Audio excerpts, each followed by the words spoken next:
Thank you for joining us today. I'm Amanda Regan, and I have the privilege of serving as the Director of Customer Success at Swivl.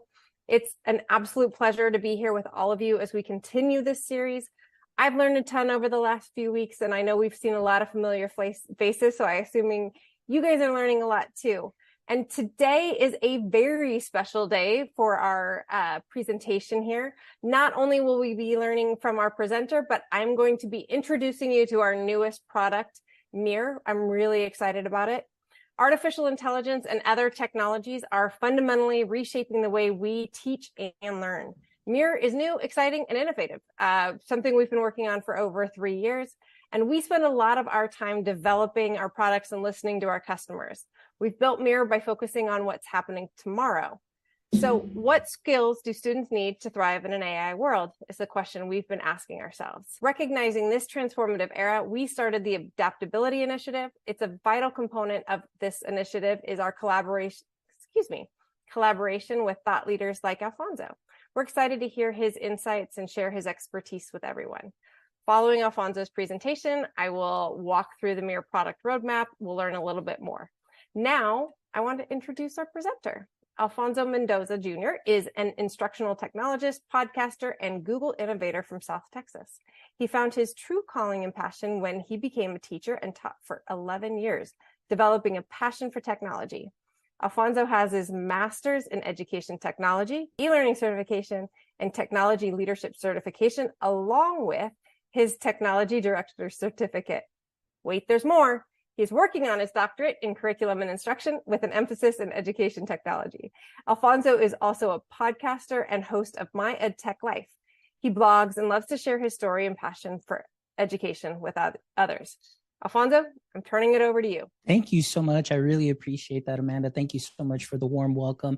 And everybody that is here that's joining us, thank you so much for making this a part of your day. I know that you guys are very busy. So thank you so much for all of y'all that are interested in the wonderful world of AI and everything that is coming and everything that we're seeing. So today's presentation may be a little different than what you saw on Tuesday. Amanda Bickerstaff is amazing. She is a great friend. And actually, I just saw a presentation with her this morning. And man, you definitely take a lot of knowledge nuggets from there that you can sprinkle onto what you are already doing great. And today's a little bit different. Today, as you notice here in the title, I don't know, this has always been me. I'm all about keeping it simple. So today we're going to be talking about how you can kiss your AI. And what I mean by that is how you can keep it simple and streamlined. So that is my philosophy really in anything as an instructional coach now. Well, actually a tech coach, I should say. Technically, my title is instructional software specialist, but we know every district and every state, there's different titles.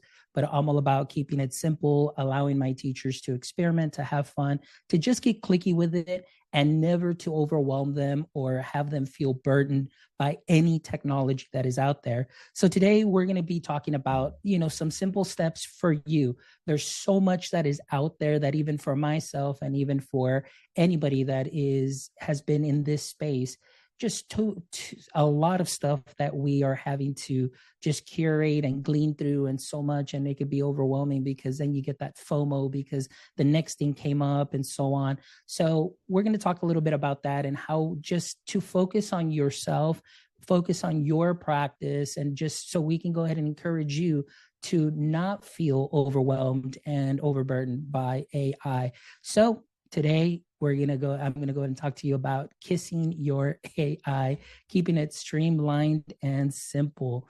So let's go ahead and get started. So again, just a little brief introduction. I know Amanda did a great job, but here are a couple of points here as well. This coming year, I get to be a featured panelist for the TCA convention, and the topic is AI. So I'm really excited about that.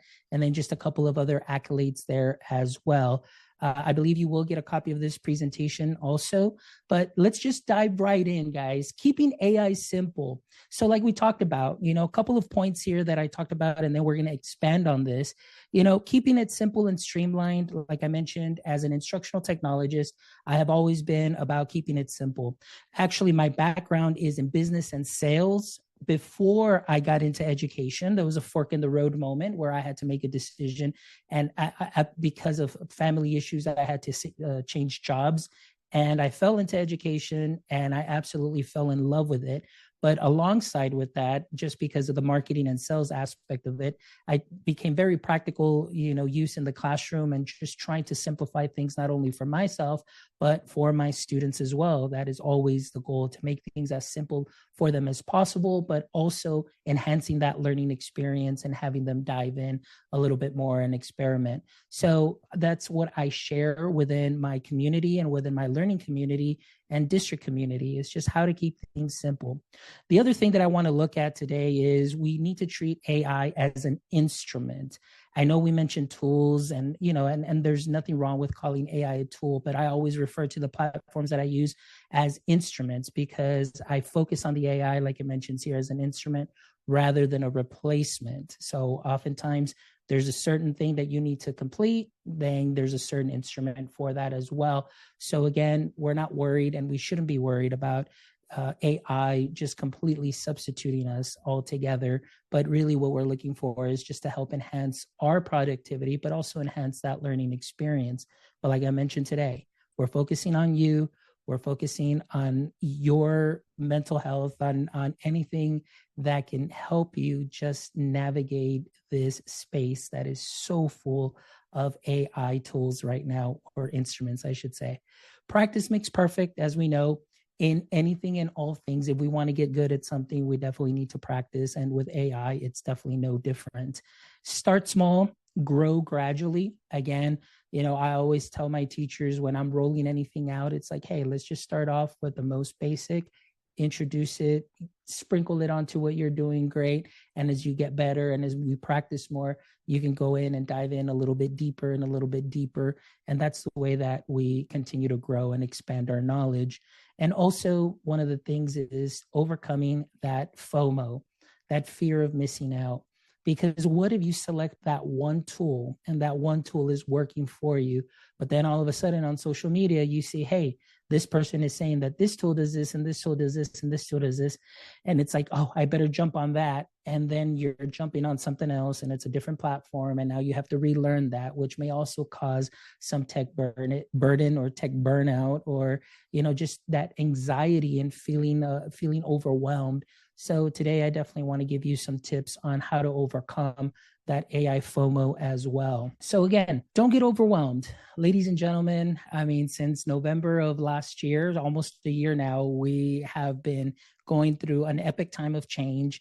AI has changed the way that we do things now, the way we think, the way we speak, because now for a lot of the early adopters, we just started playing with this. We started sharing a lot of about this, and we see that there are amazing people that are out there that are doing some wonderful things with AI.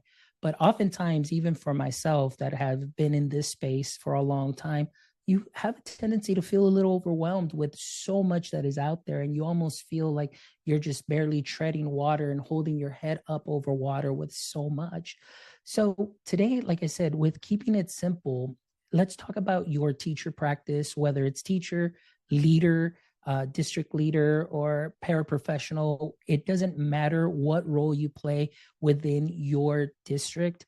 Today's tips are for everybody, and hopefully you'll take some gems that you can sprinkle onto what you're already doing great. So what we want to do and what I want to help you do is just give you some tips here. Like you see, focus on the core tools. Really, I always let teachers know, focus on some of the most basic tools that you feel comfortable with. It doesn't matter what anybody else is doing. Go with what you feel that you need for the objective that you're trying to complete. That is something that is very important.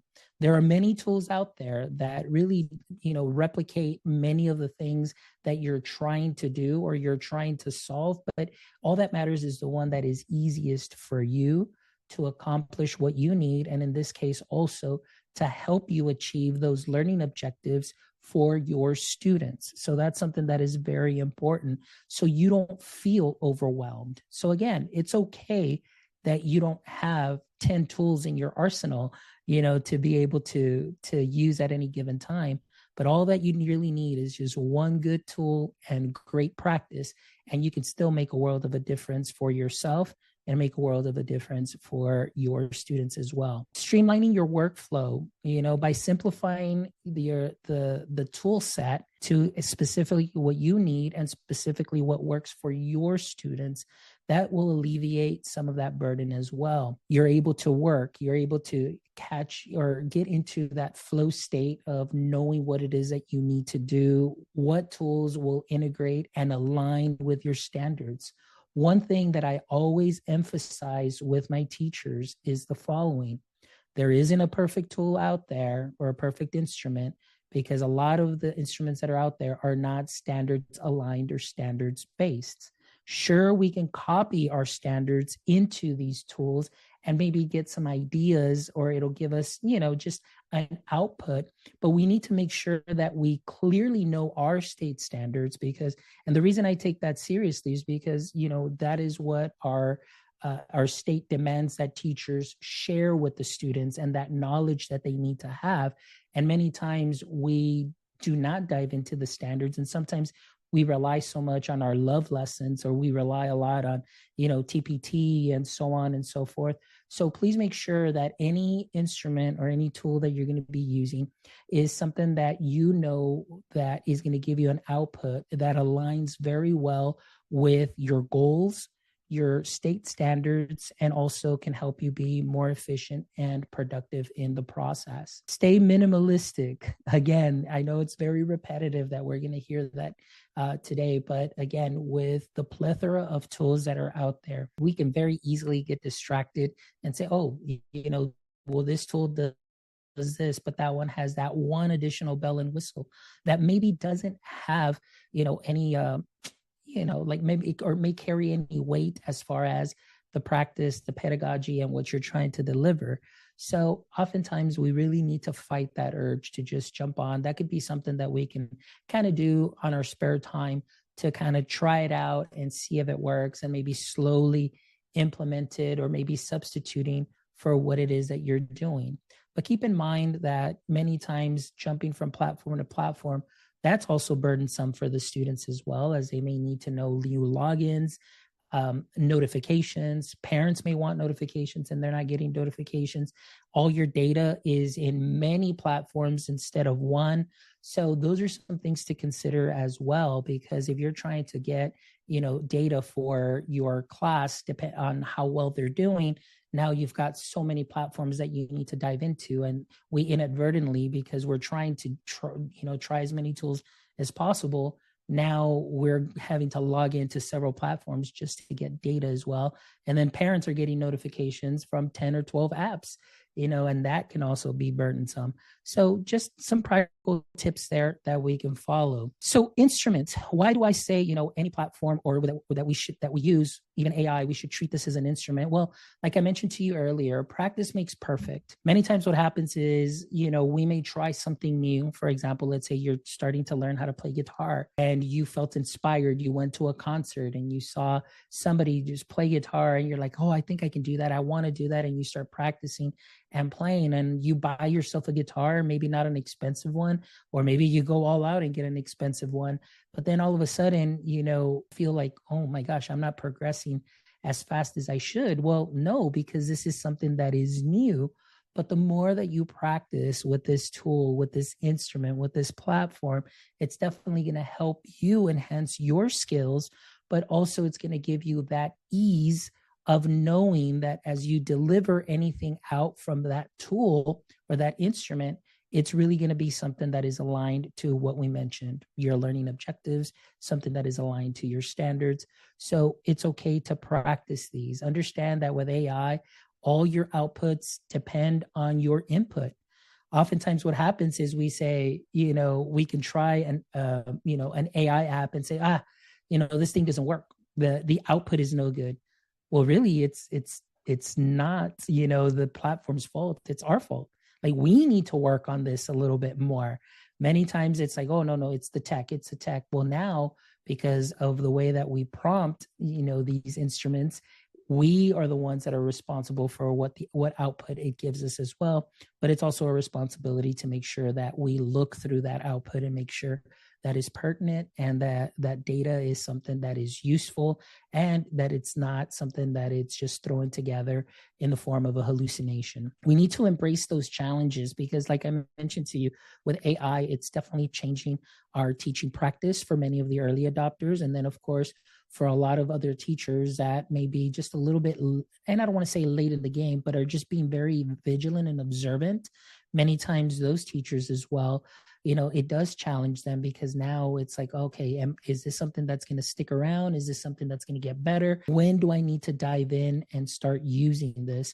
So we need to embrace those challenges. And like we mentioned, just like any instrument, you're going to find it difficult at first. You may be able to play 3 chords, your G, C, and E chord, or G, C, and A, whichever one. You can still play some amazing songs with 3 chords, but it's still going to hurt. It's going to be difficult. Like we mentioned here in point 3, you're going to build those calluses here in your fingertips. Well, in the same way, we build those tech calluses many times because we feel frustrated. We're like, this isn't working. Sometimes the lesson may not go according to plan. Maybe the AI is not giving you the output that you want. But again, those are the necessary steps in order to improve.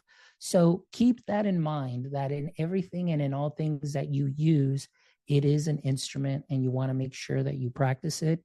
You understand that there are going to be some challenges. The better that you're getting, the more you're improving. You're working those scales. Now from 4 chords, you're going to 7 chords. Now you're learning solos, you're learning your chromatics and so on. But again, it is going to be painful on your fingertips, just like we talked about some of those tech calluses that we can build, but it's part of the growing process. All right. So again, some other advice, just starting with the essentials, like we mentioned, again, starting easy. I always tell my teachers, start with 1, move on to another. And then once you feel comfortable with the first 2, then you can go to the 3rd one, and you build and build and build your proficiency with that. So again, that is very simple. And that's why the title of this presentation today is called Kiss Your AI. But again, it's applicable in many areas of education. Continuous growth. This is something that we're going to start seeing because just like everybody says, and a lot of great speakers out there, the reality of the matter is that the technology today that we have, this is like, and it's always said, this is the worst that it's going to be, because who knows the way it's going to be in 3 months from now, 6 months from now, a year from now. Who knows the way that these webinars are going to look like? Who knows how the presentations will look? But there will be a lot of change. So one thing to note, guys, is we still have to continually grow. We need to improvise, we need to adapt, we need to overcome what is coming. But by keeping things simple and to keep things at the level that you feel comfortable with can pay off in dividends. The return on instruction, number 1, is going to be high, and the return on investment will be high as well if you keep it simple and you stick to a couple of platforms. But again, like we mentioned here, every plant requires a little bit of water. So we need to make sure that we continue to implement slowly some of those skills and get clicky with it, guys. Have some fun. Enjoy the platform. Again, the frustration and the tech pain will be there, but play around with it. See what you can get first before you really commit to something. Make sure that it fits you well. Again, step-by-step process. This is all a growing process in this area and in this field that we are in. I mean, as you know, even as teachers, this is a process that never ends. We're always nurturing our skills, growing, getting some professional development. Everything is just gradually increasing our knowledge and our practice, but also set some goals for yourself. That's very important too. Maybe your goal for this next term, coming from January to May towards the end of the school year, is mainly to focus on 2 platforms to use and figuring out how to integrate it in whatever specific area or subject that you are teaching. You don't have to go big. You don't have to go hard. It's just, again, at your level, at your pace. Keep in mind that at the end, you are the teacher. You are the one that is delivering the instruction, and you're still that learning engineer that is engineering that learning experience. This is an instrument to help you add maybe some additional layers to what you are already doing great. So don't let it frustrate you when it doesn't give you that optimum lesson and that you are expecting some kind of grand feedback from your students. It's all in the delivery, it's all in that tier one, and treat this as that kind of just little safety net to be able to take you to that next step, that next level to enhance that learning experience. So again, once you get into that mode, then that's going to kind of pump you up and it's going to lead you to continually grow. It's going to fuel that motivation like you see here. Don't compare yourself to others also as well. Again, maybe this isn't the presentation that you expected because I'm not wowing you with the tools, but these are important conversations to help you not get burnt out. So sometimes imposter syndrome can really, really be a cause of frustration, being overwhelmed, being just creating anxiety or anxiousness because we're not where everybody else is at. So one of the things that we need to think about is not to compare ourselves with others. We are each in our own unique journeys. Like all of the presenters that you've seen before me, they all have had different journeys through their experience, whether it's in the education space, edtech space, and what it is that they're doing. Keep in mind that what you're seeing is you're seeing a finished, polished product that took hours and hours of practice and tech calluses to get to where they are at. And that's why they're wonderful presenters. But don't think that, we're all going to be experts within 1 day or 2 days of using an app or using anything that is AI or anything that is tech related or even playing an instrument. And that's just really, a life lesson. So keep in mind, you are in your own unique journey. And I know that that could be very hard where you've got the teacher down the hall doing an amazing lesson and the kids are hyped. And then you've got the teacher to the other side of you also that are doing amazing lessons and are getting hyped. You're on your own journey, but it's okay to go, and it's okay to not know everything, but it's also okay to go and ask for help, go and ask what they're doing, things of that sort. So you can go ahead and continue to grow. But again, develop your workflow, work on yourself. What is it that works best for you? And again, reiterating the fear of missing out, let go of that fear. If you're not using the big tool right now that just came out, it's okay. Stick to what's working for you. Stick to what's giving you the results. Stick to what you're comfortable with. And then later on, you can go ahead and kind of play around with that, experiment with that maybe on your own free time, but don't let that be a distraction to the wonderful things that you are already doing, because you may have already found that one tool that you need and that is giving you the results. So keep those things in mind. Very important to do. Evaluating tools, again, many times for us, because we are in this space, we don't evaluate a lot of tools.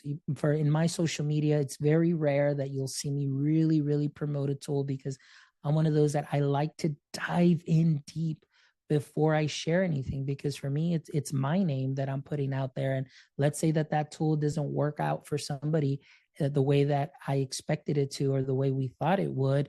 I don't want that person to go through any tech burden or to go through any difficult situations while they're trying to implement it. So it's very important that you determine, like it mentions here, any redundancies. Your district may already have an app or a platform that does something specific to what their needs are. But then all of a sudden it's like, well, no, I see so-and-so is using this and they're trying this and they're doing that. And then you want to go and do that. And then it's a duplication of efforts, because you already had the tool that was easy and simple that you already knew and have been using for the last 3 years, 2 years, or 1 year. But again, sometimes, like I mentioned, we get really excited. We get distracted by that brand new shiny thing and we want to try it out and so on. So keep those things in mind. Many times the tools, they're the same. They're a different wrapper for Chat GPT, and for a lot of apps. So it calls to the same app. All it does is just, it looks different. It's almost like, some like a Mars bar and a Snickers, or Milky Way and something. It's the same company, the wrapper's different, and then they just kind of like, one has peanuts, the other one doesn't, and so on. So keep those things in mind with the redundancies. Look for the seamless integration. Guys, every time that we are going into our classrooms and we're exposing our students to the technology, is it something that is easy for them? Is it something easy for them to manage?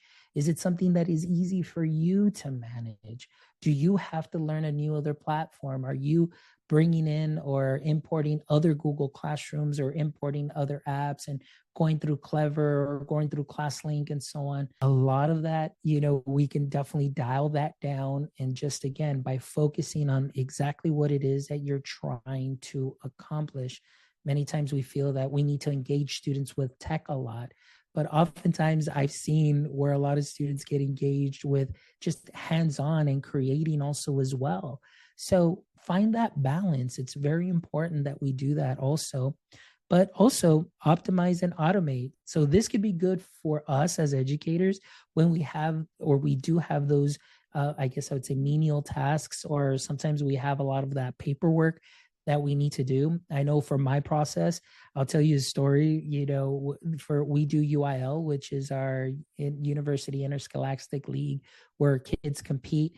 And our UIL coordinator was overwhelmed because she was creating these tests by hand, and it was taking her 3 hours to create an art contest, an art contest test.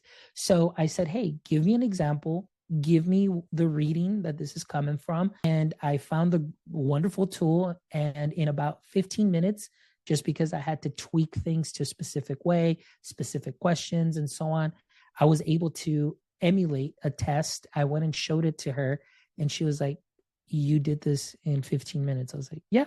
And she's like, this is perfect. This is exactly what I need.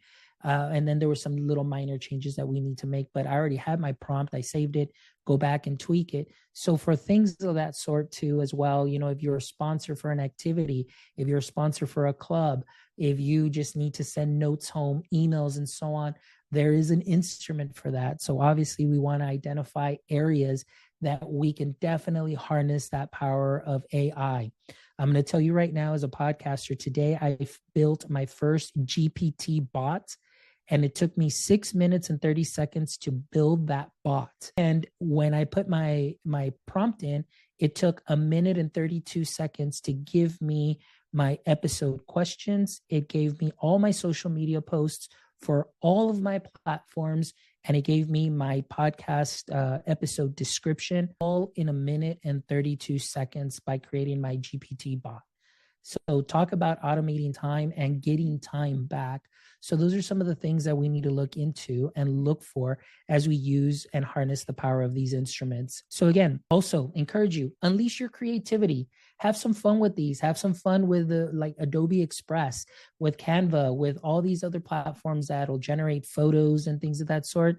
Unleash your creativity again, because that's the way that you're going to be able to learn these apps. But again, keep in mind, you want to do that maybe in your spare time. If you have something that's already working for your workflow, you're good to go. But again, use this to amplify your creativity, which I'm a big proponent of. And I think that really helps us as teachers, in that self-care aspect, but also explore the artistic side of these endeavors.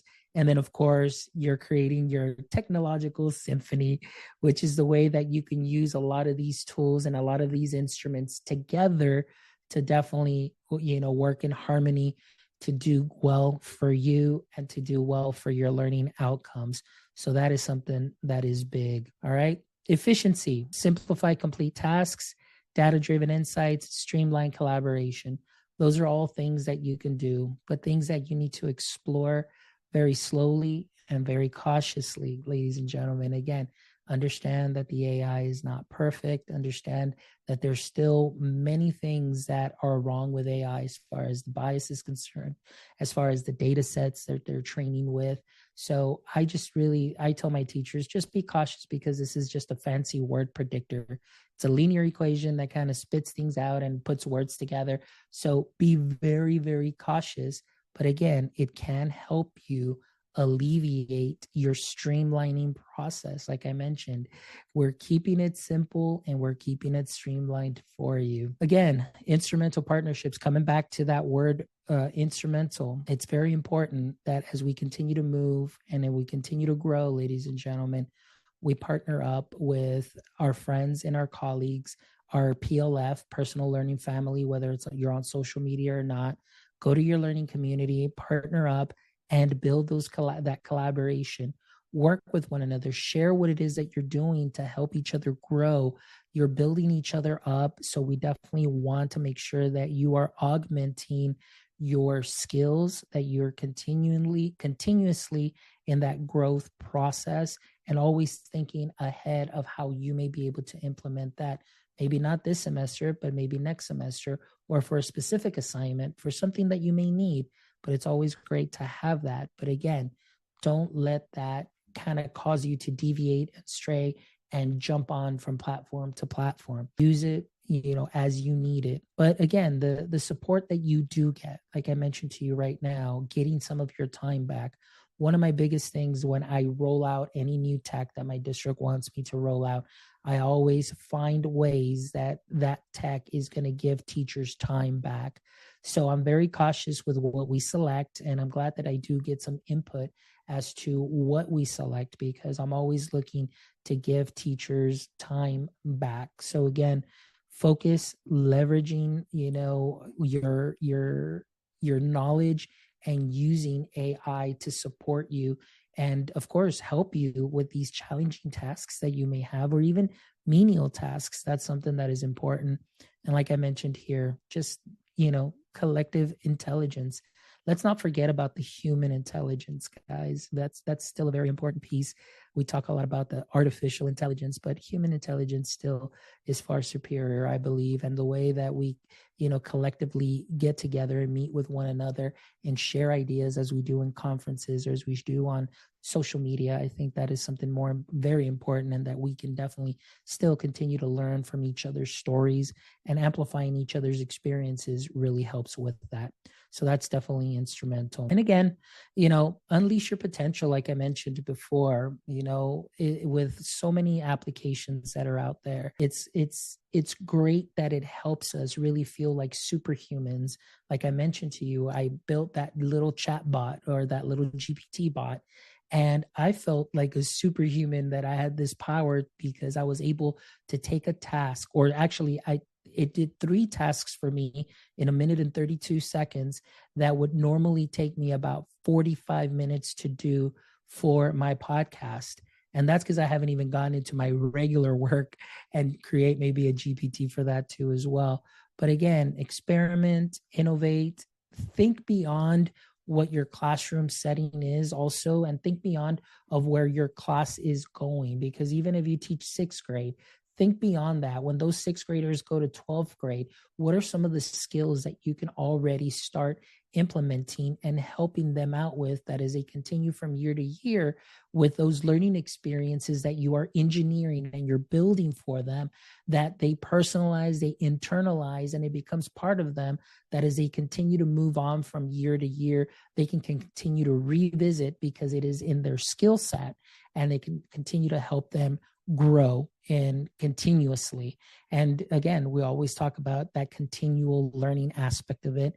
So embracing that mindset and embracing those ideas is something that's very important, not only just now in the age of AI, but it's just in this practical sense as well. Your journey, again, keep in mind, this is your journey. This is not anybody else's journey. This is where you are going and not where everybody else may be going. Keep in mind that although you may be in the same building, you may be teaching the same grade, it doesn't mean that you're going down the same path. Okay, guys? So, but it's important that you do share that growth mindset. Cultivate that at all times, find that professional development, like I mentioned, especially now with so many things that are happening and wonderful webinars like this that Swivl is putting together, and amazing speakers like Matthew Winters and Amanda Bickerstaff and so many others that are out there that are in this space and sharing, continue to listen to them, continue to grow, continue to question. It's okay to question AI, and it's okay to be a little reluctant to use certain things because, again, nothing is 100% accurate at this moment. So we need to be very cautious and really just kind of think about that continuously. But celebrate your progress too as well, guys. Whether you mastered one app today, and let's say that it was Adobe Express with their AI generator, or if it was Canva, I should say, excuse me, Canva, or if it was Magic School AI, or any of the other apps that are out there. Celebrate that. If you had a win is a win no matter what. And if your kids did very well with what you assigned to them and what they were doing, or the way that they were implementing AI, celebrate that, because that will really help your AI journey. It'll help just bring some of that ease into your heart about what you're doing and into your mind if the students are engaged. But not only that, we can't just think about students being engaged.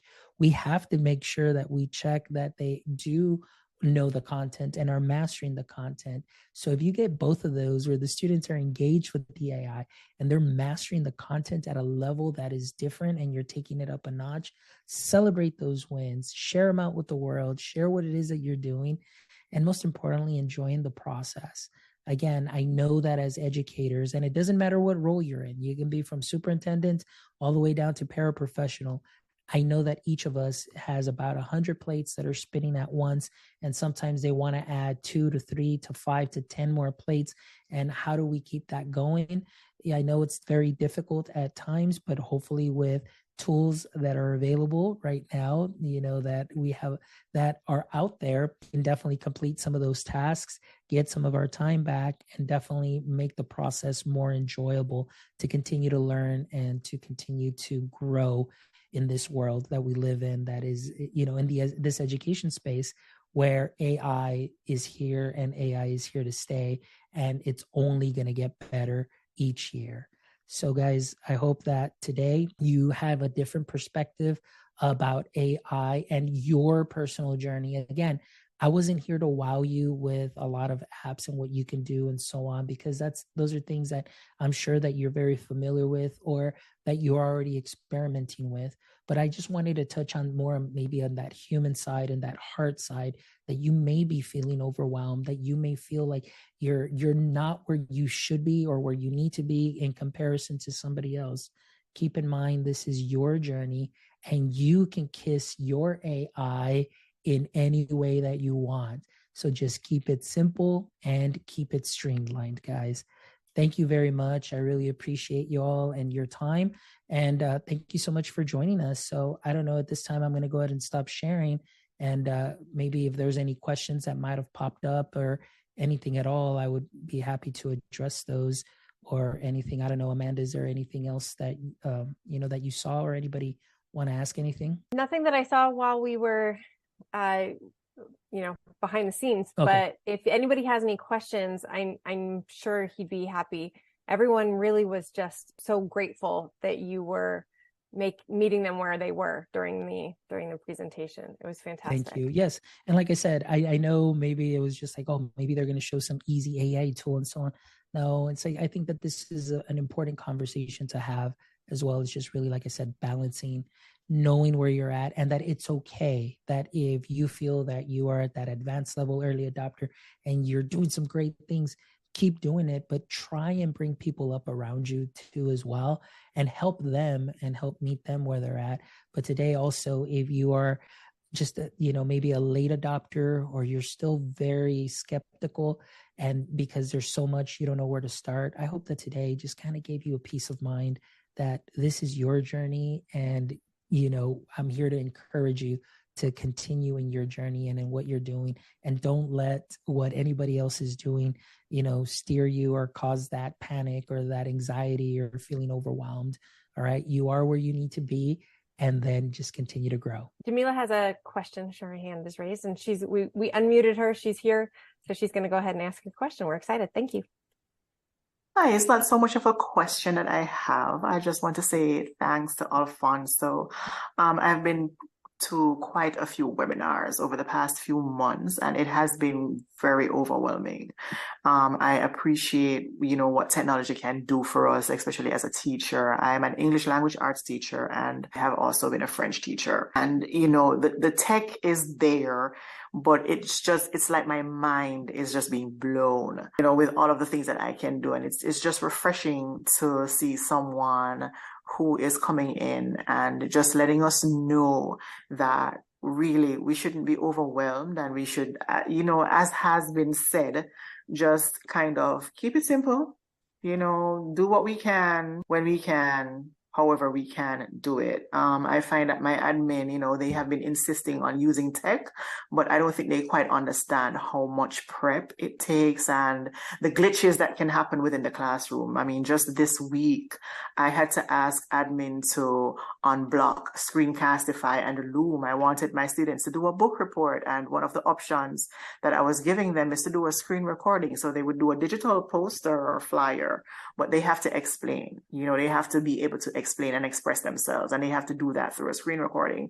But I was so shocked that Screencastify was not available to my students, and I didn't know this. So it was, it put a damper on the lesson that I had planned for the day. But, Alfonso, I really appreciate it. I mean, everything has been left up to the educators. We have been left to figure things out with little to no support. So, I just want to thank you for this presentation tonight. Thank you so much, Jamila, for your kind words. I really appreciate you. And again, please, keep us in touch. I would love if you connect with us on socials, if you're on socials, just to hear your journey. And if there's anything else that I can help with, feel free to reach out. I'm always a DM away. Thank you. Well, we appreciate it. Thank you so much, Alfonso, for everything. We've been talking in the background about how fantastic this webinar was. I mean, what have we done? At least a dozen. And this was it was wonderful. You did a fantastic job. Our work with educators over the last decade has included Robot, Recap, that Alfonso mentioned, Synth, and several other products. And we've learned over that time that reflection is incredibly powerful. Starting today, we're launching Mirror, or yesterday, I guess it was, in a limited time partnership and campaign. And I want to show you a little bit more about what Mirror is like, but I'm not going to talk about it. We have a little video that we're going to show. So if you want to stick around, it's about 3 minutes long, and I'm just going to let that video play. The future of education is in partnership with AI. Can you all hear it now? And one of the greatest potentials that we see is in improving our metacognition. So we built the Mirror to unleash the potential of reflection with AI. Tell me about today's objective. We've been supporting educators for over a decade, listening, observing, exploring together. And we've demonstrated that physical products can be very effective in bringing change in the classroom. The value of reflection is proven, but its potential is still largely untapped because it's too difficult. With AI, we can change what's possible. With minimal setup, place the Mirror anywhere in a school for students to step away from what they're doing and start reflecting. What are you working on? The reflected self is an AI character that gets to know them and helps them reflect effectively. It can be personalized and idealized. Each reflection ends with a mindfulness exercise and automatically produces data for teachers on wellness, interests and goals, and can even help assess if learning occurred. Teachers can add an activity plan that includes a recorded goal and a timer. Work as a team to build the tallest freestanding tower that you can. Ending with a group reflection, automatically prompted by AI from the teacher's goal. How did you feel about building the tallest tower? The observation of skills like storytelling, and ended with a reflective dialogue on the exercise for the whole group.